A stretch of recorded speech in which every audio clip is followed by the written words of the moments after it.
India के एक बहुत ही अनॉइंटेड प्रॉफिट साधु सुंदर सेल्वराज ने ये भविष्यवाणी की है कि एक और वायरस, एक और महामारी जो कोरोना वायरस से भी भयंकर होगी, इस दुनिया को हिला के रखने वाली है। उस महामारी के सामने कोरोना वायरस एक छोटा सा बच्चा दिखेगा। जिस तरह एक हॉर्नेट मक्खी के डंक मारने पर शरीर पर फोड़े हो जाते हैं, जलन होती है, उसी तरह जब ये महामारी आएगी तो लोगों के पूरे शरीर पर, खासकर मुंह और छाती पर फोड़े होंगे और पूरे शरीर में जलन और गर्मी होगी और शरीर का तापमान 100 डिग्री फ़ारेनहाइट से भी बढ़ जाएगा। प्रॉफिट ने बताया कि डॉक्टर्स और साइंटिस्ट इसकी कोई वैक्सीन, कोई दवा बना नहीं पाएंगे और इस वायरस से भारी गिनती में लोग मरेंगे। साधु जी ने कहा कि सरकारों ने बहुत अच्छा काम किया और अपने अपने देश में लॉकडाउन किए, पर जब ये अगला वायरस आएगा तो कोई प्रयास सफल ना होगा। 2020-2021 में बहुत बुरा समय आने वाला है। जो परमेश्वर की आज्ञाओं को मानते हैं और जो लोग जीवित परमेश्वर से डरते हैं, वही इस महामारी से बच पाएंगे। तो जो भविष्यवाणियाँ एक साधु का पहरावा पहने हुए प्रॉफिट ने की हैं, क्या हमें इसे गंभीरता से लेना चाहिए? मैं आपको बताना चाहता हूँ कि प्रॉफिट साधु सुंदर सेल्वराज एक बहुत ही अनॉइंटेड प्रॉफिट हैं, जिन्होंने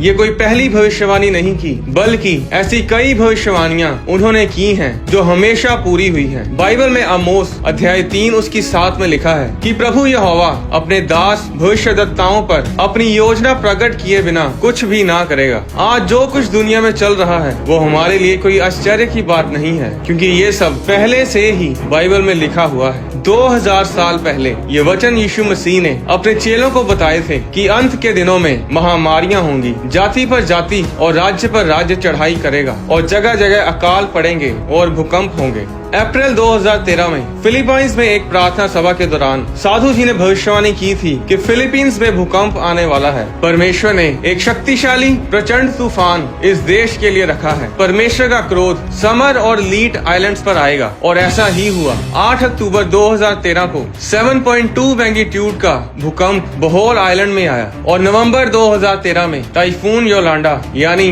तूफान योलांडा ने फिलीपींस में हाहाकार मचा दिया। 11 करोड़ से भी ज्यादा लोग इसकी चपेट में आए और हजारों लोग बेघर हो गए। जब ये भविष्यवाणी की गई थी तब किसी न्यूज चैनल ने, किसी मीडिया वाले ने इस पर ध्यान नहीं दिया, पर जब भविष्यवाणी पूरी हुई तब मीडिया ने इस भविष्यवाणी को न्यूज पर दिखाना शुरू किया। पूरे फिलीपींस, सिंगापुर, चाइना, जापान और दुनिया भर के टीवी चैनल्स पर यही खबर चल रही थी कि एक इंडियन प्रॉफिट ने इस भयंकर तूफान के बारे पहले से ही भविष्यवाणी की थी। इस न्यूज को आप गूगल पर सर्च करके देख सकते हैं। 24 सितंबर 2010 को साधु जी ने एक और भविष्यवाणी की थी कि मैंने एक शक्तिशाली स्वर्गदूत को पैसिफिक ओशन पर खड़े देखा, जिसके हाथ में एक लंबी तलवार थी और उसके साथ सैकड़ों स्वर्गदूत थे जो एशिया की तरफ मुंह करके खड़े थे। जो 2004 में हुआ था वही फिर से होगा, यानी कि फिर से सुनामी आएगी। परमेश्वर से डरो, परमेश्वर के न्याय का समय आ चुका है। और ऐसा ही हुआ। 11 मार्च 2011 को इतिहास का 5वां बड़ा भूकंप जापान में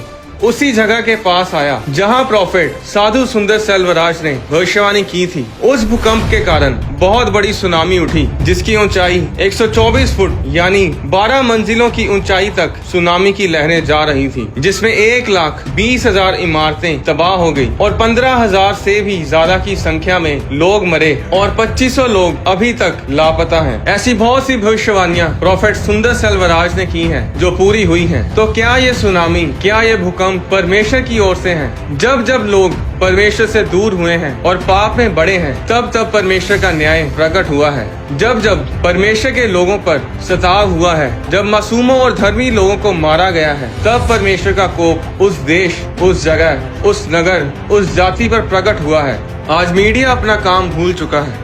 मीडिया इतना खराब हो चुका है कि जो खबर उन्हें दिखानी चाहिए उसे वो दिखाते नहीं, कुत्ते बिल्लियों की खबरें दिखाने में व्यस्त रहते हैं। अगर मीडिया इन भविष्यवाणियों को अपने चैनल्स पर दिखाए तो लोग न सिर्फ अपने गलत रास्तों से फिरेंगे बल्कि देश बचाए जाएंगे। बाइबल में योना अध्याय 1 में लिखा है कि जब नीनवे शहर का पाप बढ़ गया तो परमेश्वर ने अपने दास भविष्यद्वक्ता योना को नीनवे शहर प्रचार करने के लिए भेजा कि 40 दिनों में नीनवे शहर तबाह कर दिया जाएगा। जब राजा को इस भविष्यवाणी के बारे में पता चला तो योना अध्याय 3 उसकी 6 में लिखा है तब ये समाचार नीनवे के राजा के कान में पहुंचा और उसने सिंहासन पर से उठ अपना राजकीय ओढ़ना उतार कर टाट ओढ़ लिया और राख पर बैठ गया। और राजा ने प्रधानों से सम्मति लेकर नीनवे में इस आज्ञा का ढिंढोरा पिटवाया कि क्या मनुष्य, क्या गाय बैल, क्या भेड़ बकरी या अन्य पशु कोई कुछ भी ना खाए, वे ना खाएं और ना पानी पिएं। मनुष्य और पशु दोनों टाट ओढ़ें और वे परमेश्वर को पुकारें। वे अपने गलत कामों से फिरें और उस उपद्रव से जो वे करते हैं पश्चाताप करें। संभव है परमेश्वर दया करे और अपनी इच्छा बदल दे और उसका भड़का हुआ कोप शांत हो जाए और हम नष्ट होने से बच जाएं। जब परमेश्वर ने उनके कामों को देखा कि वे गलत रास्तों से फिर रहे हैं, तब परमेश्वर ने अपनी इच्छा बदल दी और उसकी जो हानि करने की ठानी थी उसको ना किया। अगर वो राजा उस भविष्यवाणी को गंभीरता से ना लेता और उस भविष्यद्वक्ता पर विश्वास ना करता तो उसने तो खत्म होना ही था, साथ ही वो पूरा नीनवे शहर भी तबाह हो जाना था। आज समस्या ये है कि आज देश के हाकिम, देश के प्रधानमंत्री, राष्ट्रपति, देश को चलाने वाले लोग ना तो परमेश्वर की सुनते हैं और ना परमेश्वर के दासों की। पुराने समय में जो राजा सफल थे, उनकी सफलता का राज यही था कि वो परमेश्वर के दासों की अगुवाई में चलते थे। जीवित परमेश्वर के भविष्यद्वक्ता राजा को बताते थे कि राजा, तुझे अब क्या करना है, परमेश्वर तुझसे क्या चाहता है, तुझे ये जंग कैसे लड़नी है, किसको मारना है और किसको छोड़ना है। और जब तक राजा उन परमेश्वर के भविष्यद्वक्ताओं की अगुवाई में चलते थे, तब वो सफल होते थे। आज भी कुछ नहीं बदला है। अगर देश को चलाने वाले लोग जीवित परमेश्वर के भविष्यद्वक्ताओं की अगुवाई में चलेंगे तो देश धरती पर स्वर्ग जैसा होगा। जिस देश को ये पता हो कि क्या होने वाला है, वो हमेशा उस आने वाले संकट के लिए तैयार रहेगा या फिर पश्चाताप करेगा और उस संकट से बच जाएगा। उत्पत्ति अध्याय 41 में लिखा है, सब देशों में अकाल पड़ने लगा परंतु मिस्र देश में अन्न था। जब मिस्र का सारा देश भूखों मरने लगा, तब प्रजा फिरौन से चिल्ला चिल्ला कर रोटी मांगने लगी और वह सब मिस्रियों से कहा करता था, यूसुफ के पास जाओ और जो कुछ वह तुमसे कहे वही करो। इसलिए जब अकाल सारी पृथ्वी पर फैल गया और मिस्र देश में अकाल का रूप भयंकर हो गया, तब यूसुफ सब भंडारों को खोल खोल के मिस्रियों के हाथ अन्न बेचने लगा। इसलिए सारी पृथ्वी के लोग मिस्र में अन्न मोल लेने के लिए यूसुफ के पास आने लगे, क्योंकि सारी पृथ्वी पर भयंकर अकाल था। अगर फिरौन के पास यूसुफ ना होता, अगर फिरौन यूसुफ की बातों पर विश्वास ना करता, तो ना तो फिरौन बच पाता और ना उसके लोग। आज देश को चलाने वाले लोगों को परमेश्वर के दासों की अगुवाई में चलने की जरूरत है, ताकि जब अकाल आए, जब महामारियां आए, तब देश नीचे की बजाय ऊपर जाए। जो टिड्डियों का आक्रमण महाराष्ट्र, यूपी, पंजाब, राजस्थान और जिसे हमने अन्य राज्यों और देशों में देखा, ये कोई नई चीज नहीं है। हजारों साल पहले ये सब होता रहा है और ये परमेश्वर के न्याय का प्रतीक है। उत्पत्ति अध्याय 10 में जब फिरौन ने परमेश्वर के लोगों को आजाद नहीं किया कि वे अपने परमेश्वर की आराधना करें, तो परमेश्वर ने उस देश में टिड्डियों को भेजा, जिन्होंने उस देश की सारी फसल को चट कर दिया। ये सब बाइबल में लिखा हुआ है। जो होने वाला है, जो दिन आने वाले हैं, उन सब के बारे बाइबल में लिखा है। बताओ कोई ऐसी पुस्तक जो हजारों साल पहले लिखी गई हो और जिसमें आने वाले कल के बारे में लिखा हो और उसमें लिखी हर एक बात, हर एक भविष्यवाणी पूरी हो रही हो। बताओ कोई ऐसी पुस्तक जिसमें ये बताया हो कि इस युग का अंत कैसे होगा, मरने के बाद इंसान कहाँ जाता है, उसकी आत्मा कहाँ जाती है, स्वर्ग और नर्क क्या है, कब नई धरती बनाई जाएगी, कब इंसान कभी नहीं मरेगा और कब वो परमेश्वर के साथ हमेशा के लिए राज्य करेगा। ये सब बाइबल में लिखा है। आने वाला समय बहुत बुरा है। भयंकर महामारियां, भूकंप, लड़ाई झगड़े, लोग खाने के लिए एक दूसरे को मारेंगे, इंसान एक दूसरे के मांस को खाएंगे। तब ऐसे संकट से कौन बच पाएगा? सिर्फ वही जो परमेश्वर की आज्ञाओं को मानते हैं, जो परमेश्वर के डर में अपने जीवन को व्यतीत करते हैं, जो पाप से दूर रहते हैं। अगर आप मसीह में नहीं हैं, अगर आप यीशु मसीह को नहीं जानते, अगर आप बाइबल को नहीं जानते और मेरी बातों को सुन रहे हैं, तो मैं आपको बताना चाहता हूँ कि सुरक्षा कहीं नहीं है। आज लोग कनाडा में भी वायरस से मर रहे हैं, अमेरिका में भी वायरस से मर रहे हैं। जब परमेश्वर का न्याय प्रकट होता है तो फिर कौन उसके कोप से बच सकता है? सुरक्षा अगर कहीं है तो वो सिर्फ यीशु मसीह में है।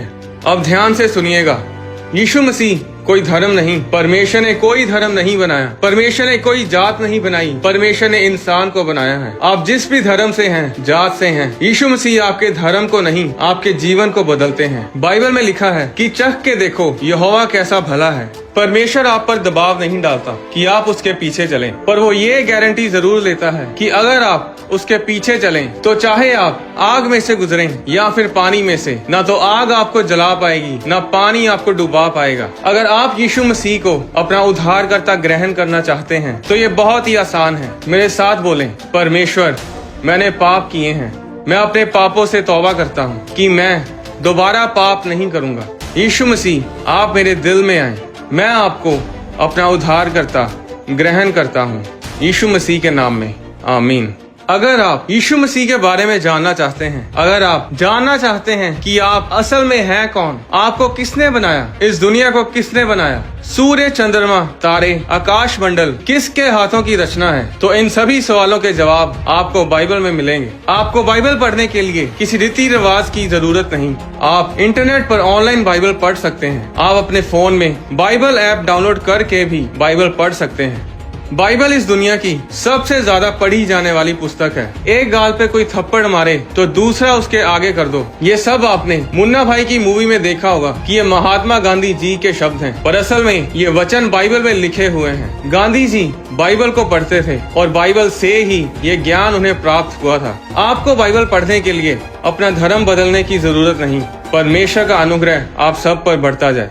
आने वाली वीडियोस में मैं आपको बताऊंगा कि स्वर्ग के दरवाजे और खिड़कियां कहां पर हैं, स्वर्गदूत कितनी तेज उड़ते हैं। क्या आपका और मेरा कोई स्वर्गदूत है? अगर हमारा स्वर्गदूत है तो वो कैसा दिखाई देता है?